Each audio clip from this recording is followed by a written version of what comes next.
You would think that, you know, being a pro bike rider was fabulous, and it is. It's a great, really great thing, if that's what you want to do, and I did. Philippa York is one of Britain's most decorated road cyclists.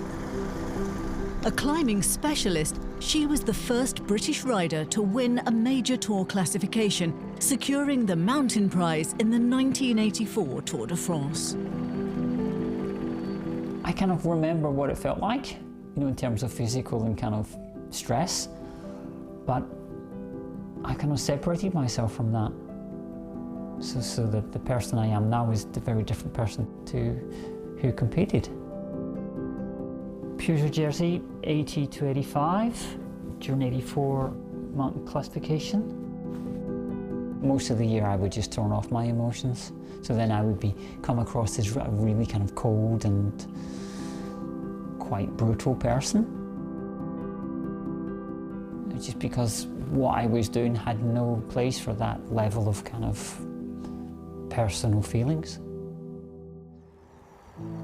Philippa competed at the highest level for 16 years, all whilst wrestling with gender issues. In terms of personal happiness, probably at that time I'd be unhappy 95% of the time. To transition to female as where I was in my career and the level of public interest that would have caused was not possible. Personally, I wouldn't have survived that.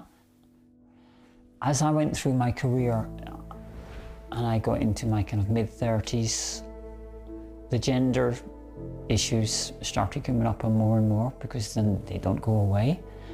Those years became darker and darker. I was in a really bad place, so very depressed, very discontent with my life. And then once I kind of started down the route of transition, the gender issues and the problems I was having with being seen as male, they gradually got better and better.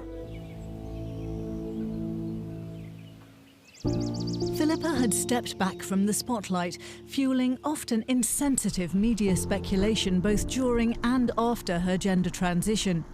She eventually revealed her new identity and is today an advocate for trans rights and inclusion in sport.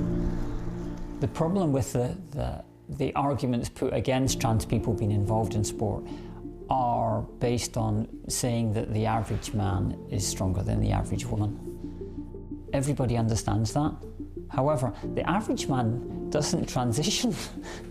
The average man doesn't go through the removal of all your testosterone and take estrogen to transition to female. So to compare male and female athletes is not relevant to the trans athlete.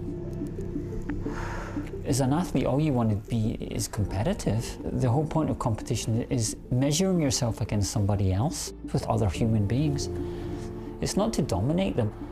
Trans people just want to be able to participate.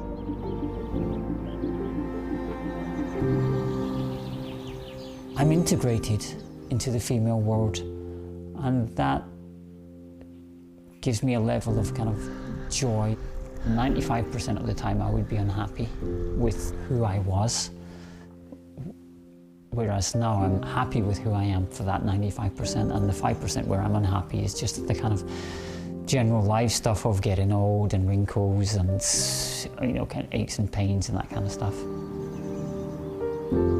Before I was the cyclist and I did things and people loved it, and now I live in the female world and I try to be as good an example of who I am in that world.